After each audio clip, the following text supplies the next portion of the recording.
I rise with kind of a question and a question of the body.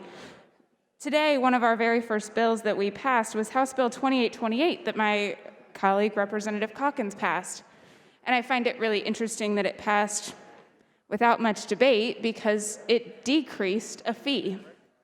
Imagine that, we would decrease a fee. Well, I have a bill with 60 sponsors and co-sponsors, House Bill 636, but I'm not alone. I think there are 9 identical bills in this chamber that repealed a trailer fee increase. Some of you have probably heard from your constituents on this. I know Representative Mason has a bill. I know Representative Stewart has a bill. I don't need my bill to be the one to pass, but this is a terrible, terrible thing that we are not able to repeal this huge increase. It went from $18 for the Boy Scouts to have a trailer to pull a parade float to $118. And I was told that it may not be able to pass because of the American Rescue Plan not allowing the state to decrease any taxes. Yet today we passed a bill firsthand, one of the first bills that decreases a fee.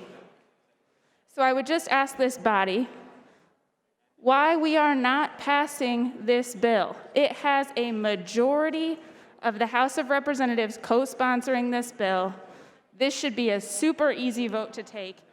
I've also written a letter to the U.S. Department of Treasury asking for clarification to make sure that this does not conflict with the American Rescue Plan funding that's coming to the states.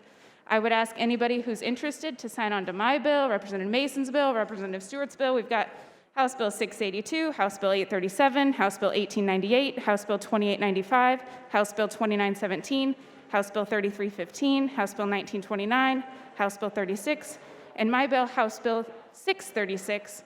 Sign on to any of them, all of them. Let's vote on one of them.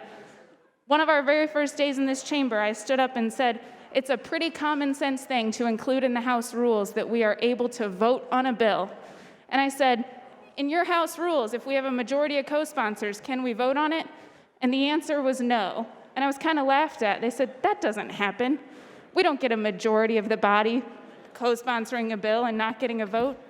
But it's happening right now. So I would ask you all for an opportunity to vote on this common sense bill. We have most likely 150,000 people in Illinois who are out of compliance because they can't afford this fee increase. Please join me. I'll sign you on as a co-sponsor. Let's get 118 co-sponsors. Heck, maybe then it'll pass. Thank you.